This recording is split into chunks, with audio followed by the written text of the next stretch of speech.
Craig Fuller is the founder of a media business in one of the most interesting industries in the world, freight. Okay, so freighting itself might not be that cool, but just hear me out. This dude, Craig Fuller, right here, is kind of like Batman of the freighting industry. So FreightWaves is a media business, basically that supplies people in the freight industry with all the news and upcoming trends. It's kind of like Bloomberg, but if Bloomberg wore a blue collar. It's like Bloomberg if Michael Bloomberg grew up dipping instead of I don't know, trading stocks or some shit. It's kind of like Bloomberg, but if Bloomberg operated out of Tennessee instead of New York City. Just fucking dumb, dude. Joking aside, if I wasn't signed up for the FreightWaves daily newsletter, I wouldn't be able to tell you about all the super loads coming across Ohio. Lots of loads all across my state. For real though, the content they have on their website is actually super informative, and I've definitely learned a lot reading it so far. You could basically call me an industry expert in the freight industry. Okay, I know this shit like the back of my hand. Put me on a truck, I'll tell you where it's going. I'll tell you the freight expenses. So as we've covered, they have this media arm that's kind of like Bloomberg. If Bloomberg rolled backwards instead of I don't fucking know. Okay, so they have this media arm, and the media arm supplies all this news and industry trends to anyone that's in the freighting industry. But what they really are is a data business. And that's actually where like most of their value comes from nowadays. So we'll get into that later. But first, let's figure out how they actually got here in the first place. So like I said before, that dude Craig is kind of like Batman, okay? He is not an orphan, which is great. He doesn't have a never-ending rivalry with the psychotic clown. But hear me out, okay? I swear I'm only stretching this thing a little bit. All right, so we need to get into Mr. Craig, Batman's origin story.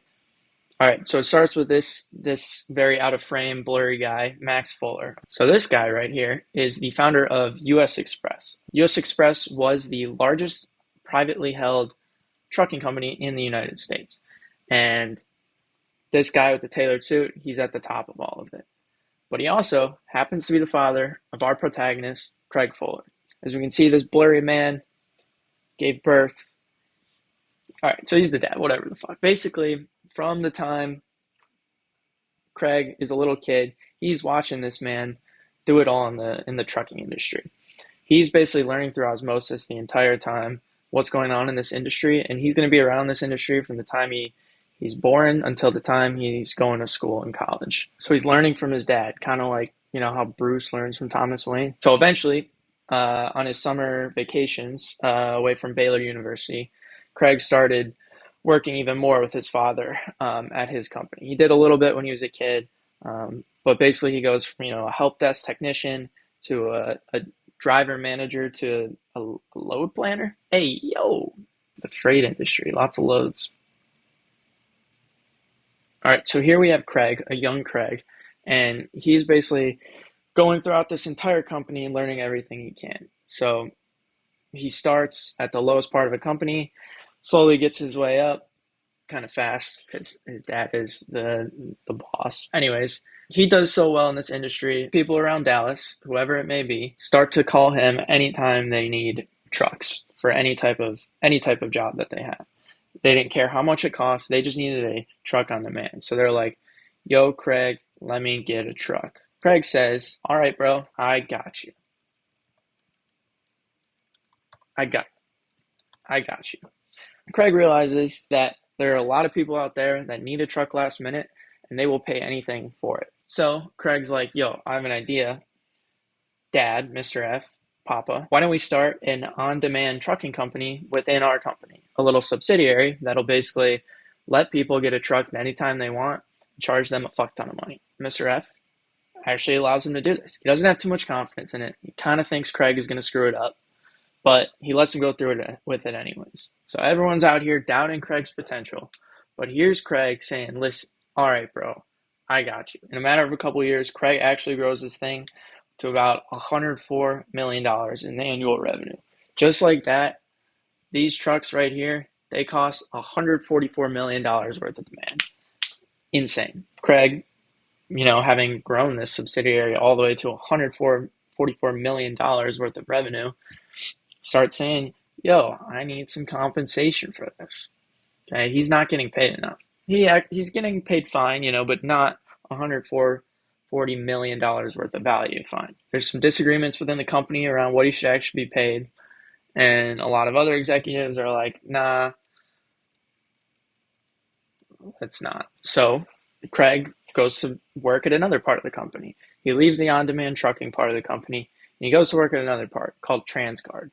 They basically did like cards. They handled cards with transit. So basically, there's a lot of fraud in the shipping industry. There's a lot of fraud, and Transcard helped eliminate that and helped handle transactions within the logistics industry. So this business actually kind of does pretty well under Craig as well. But Craig is like, yo, this is actually kind of like a software business. This isn't what you're used to, Dad. This isn't the age-old trucking business. And so Craig wants to grow this business like he would a software business. He wants to focus less on actual revenue and profit right in front, and instead he wants to focus on growth. But Mr. F, coming from the trucking industry, doesn't like this approach. He wants to prioritize profits, and so Mr. F fires him. There's some cutthroat shit. But why do we fall, Bruce? So we can learn to pick ourselves up. Cheesy as hell. But now this leads us to our next part of the story, where Craig, aka Bruce, is leaving Gotham. It's time for him to go on his adventure. It's time for him to see the world, to travel around, and leave the family company and go do something else with his life. This is the part where he's gets in a fight in the jail. He's learning skills. He's on his own. He starts consulting within the logistics industry. He's doing everything. So while he's consulting with a bunch of logistics firms and trucking firms, he also starts day trading on the side. And he's not just day trading stocks, he's day trading commodities. So as he's trading commodities, he starts watching CNBC or whatever you watch when you trade commodities. And you start hearing about this thing called the Baltic Exchange. Now, if you don't know what the Baltic Exchange is, don't worry because I didn't either. Basically, it's an organization that provides freight market information for trading and settling freight futures. And it is based in London. This cool building right here. But essentially, when you're trading freight futures, you're essentially betting on what the cost of freight will cost in the future. And so you're betting that it's either going to increase or decrease, and you're betting against someone doing that same thing.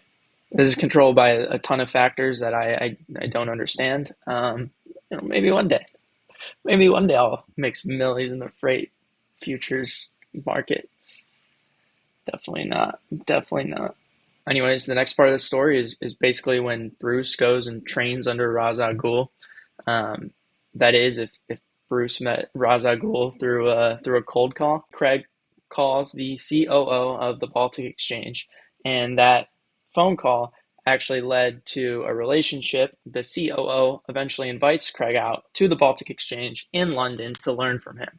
So now Craig is here with Liam Neeson, the COO of the Baltic Exchange, and he is going to learn about freight futures. So in London, he's there for a little bit, and he's basically learning the ins and outs of this industry. He's learning from over 40 different maritime traders, and they're teaching him about maritime trade and maritime futures. A lot of stuff that's over my head, but kind of cool. Stuff you would learn in the League of Shadows, probably, maybe, with Liam Neeson, potentially. Eventually, Craig's like, yo, this freight futures thing is like really cool. I should bring this back to the United States. This needs to be in the States as well. So he decides to leave London. I don't think he had a falling out like this, like in the movie. I don't think him and the COO of the Baltic Exchange tried to kill each other, but he does leave London. He goes back to the United States, and he starts chefing it up. He starts making deals. He starts making connections with people in the freight industry. And he's like, yo, I'm going to bring this thing. I'm going to bring this freight futures market to the United States. Will you guys partner with me? He's partnering left and right. He's making connections left and right, and he's making this thing a reality. Bruce is back in Gotham. Let's go. He's back. But as Craig is doing this, he actually realizes a big problem. If you're going to have a freight futures market, you actually need a lot of liquidity. Like we said, it's basically two people trading against each other. And when one of them loses a trade, money needs to come out from somewhere immediately. But in order to get a lot of liquidity, you actually need a lot of market participants. These guys don't have heads. Hold on. Imagine that's a brain. If you have a lot of participants, you need to make sure they're properly educated on the freight market. Basically, they need all up-to-date news, all up-to-date trends, data, all of it. They need to know exactly what's going on, or else you can't trust them to participate like they should. So Craig has an idea to educate the masses. Basically, he in-houses a media firm with the purpose of educating market participants so that they can compete in a freight futures market. That media firm is what we know today as FreightWaves. Batman freaking put on the suit, all right?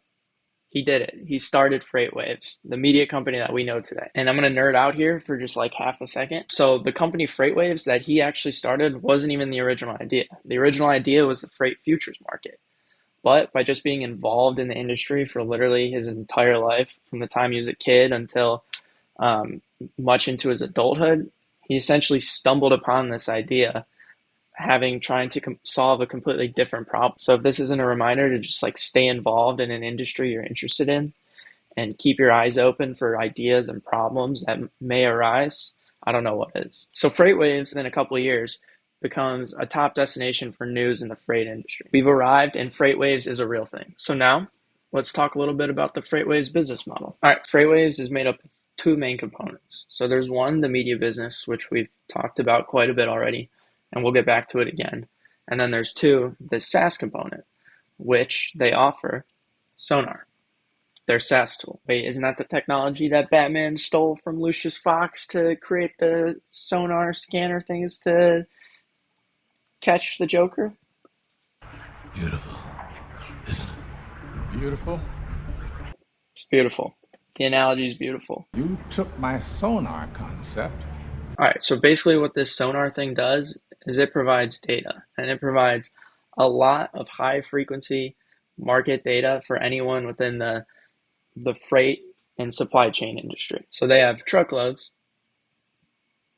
of data, of high quality data, and companies are willing to pay a shit ton for this data. It helps these companies cut costs, figure out freight rates, get ahead of market trends, get ahead of shortages and anything else you can think of. And so this sonar tool is actually valued on its own, separate from the media business, at $300 million. So that's a ton of money right there, and we're not even talking the media business yet. So you might be asking yourself, okay, well, what drives all this value to the SaaS product, to Sonar? Well, essentially, it's the media business. The media business acts as like a top of funnel for anyone in the supply chain and freight industry, and they will then push that audience to the SaaS tool, Sonar, and get them to pay for that. So their distribution is this entire media arm, this whole media conglomerate. And they basically just use that as a way to get people to pay for Sonar. And the scale of this media business is actually kind of huge as well. And so just for some numbers, they get over 1 million site visitors per month, 2.5 social views a month, and they have over 250,000 followers across all their socials. So this is tremendous reach. It's kind of sick, but that's not the complete story on its own. So Craig is a big proponent of this thing called negative CAC. So CAC stands for customer acquisition costs. And typically in most types of businesses, what you're going to see is companies actually paying for their users. A company will basically pay for something like advertisements, free trials, anything like that, where they're actually going to have to put money up front to acquire a customer. So your customer acquisition cost, your CAC, is the amount of money that it costs to get one customer. The cool thing that you have with one of these negative CAC businesses is that you're actually not paying for your customers. In fact, the whole concept of negative CAC means that they're actually paying you. So you're probably thinking like, what do you mean your customers are paying you to be acquired? Well, as we discussed before, FreightWaves basically gets all of their customers through this entire media arm that they have. And that media arm actually generates revenue on its own. So for a while, the media arm actually had more revenue than the SaaS product itself. And so that media arm gets money through ads, memberships, sponsorships, anything like that. And so each customer that they get, they're actually gaining money from each customer already as it is on the media arm. And then they're going ahead and acquiring them on the SaaS Sonar side as well. And basically, they don't have to pay for any ads or any forward type of of branding because they have that built into their business themselves.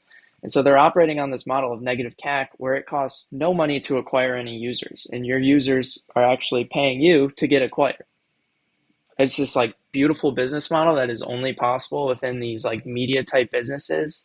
It's also can be seen in like creator brands, where it's like if you have a big YouTube channel and you create some type of tool that's perfect for your audience. Well, you're making money from advertisements on your YouTube channel, but then you're also sending those people to your tool. It's kind of this new wave of business model. And I'm really excited to see where it goes from here. And so I will point out really quickly this media arm, as we discussed before, um, it is things like the actual news, podcast, stuff like that.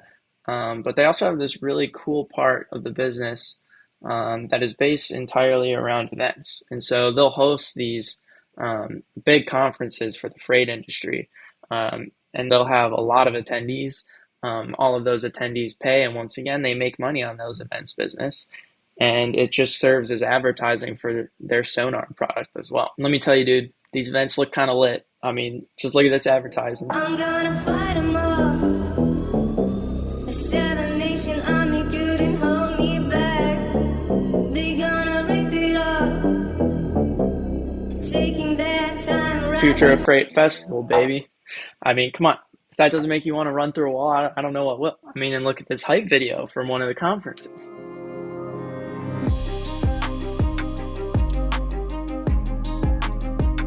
Listen, dude, I've been to TwitchCon before, and all I'm going to say is I'd rather be at Freight Festival. All I'm saying is Bonnaroo and Freight Festival have more in common than just both being in Tennessee. I mean, you tell me, which of these is a freight conference and which is Bonnaroo? I can't tell. So that is all I have on Freight Waves and Freight Batman, Craig Fuller. A super cool business that I love a lot. I'm a really big fan of. Craig actually has a lot of other cool things he's been doing, kind of like as a side project. So let me know if you want me to go over any of that as well, because I think some of that is actually even cooler than Freight Waves, and might actually end up being a bigger business than Freight Waves itself, which is really great. So I'd love to go over that at some point as well. Also, check out my newsletter if you want to maybe learn something from me. A 7-time NBA All-Star, 3-time Olympic gold medalist, one of the best to ever do it. I can teach a lot. Or nothing. Probably nothing.